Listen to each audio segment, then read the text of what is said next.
अस्सलाम वालेकुम दोस्तों, तुसीं वेखदे पे अपना देश पंजाब टीवी ते मैं हां तुहाडा मेज़बान मोहम्मद नदीम करन। सब तो पहलां अपने मेरे चैनल नूं, तुहाडा भी चैनल है, उन्होंने सबसक्राइब करो ते बेल आइकन का बटन दबाओ कि मेरी हर आने वाली नवी वीडियो तुहाडे तक पहुंच सके। दोस्तों, बेलियां सज्जनां ते भरावां ते मित्रां मेरे यारां दा एतमाद जिहड़ा नदीम खरल ते है, उहदी कड़ी दा एक होर मोती जड़ दिता तुहाडे भरा ने। बड़े कमेंट आउंदे मेरी वीडियोज़ दे, बड़ियां गल्लां आउंदियां मेरी वीडियोज़ दे। अरशद टीवी भी तुसीं वेखदे हो, ओही सबसक्राइबर मेरे ने, ओही अरशद टीवी दे ने।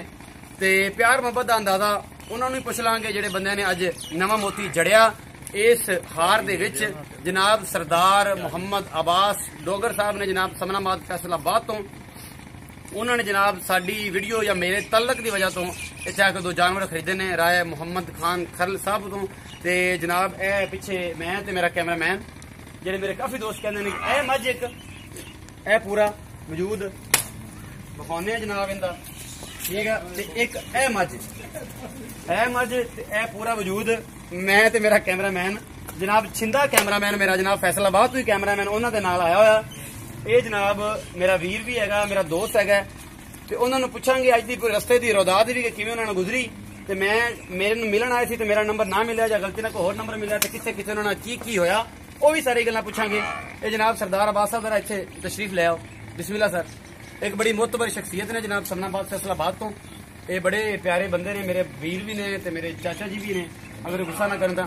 सरदार साहब ये तुसीं किस तरीके नाल इत्थे पहुंचे हो, ये सारा कैमरे भी उच्चा बोल के दसना। नदीम साहब दे साडे कैमरे दे थ्रू जनाब सब्सक्राइब की कहंदे जी सब्सक्राइब कीता सी इन्हां दा चैनल जी। इस थ्रू ते असीं पहुंचे हां, पर पहुंचे बस असीं कटर रस्तियां ते नहीं आ। बंदा को हो सानू टच कर गया, फिर अल्लाह ने बेहतरी करती इन्होंने मिलवाता ते बेहतरी की अल्लाह ने।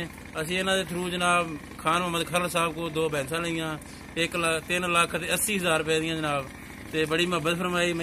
पैसे दो जी इन्होंने, राय साहब नूं पैसे दो।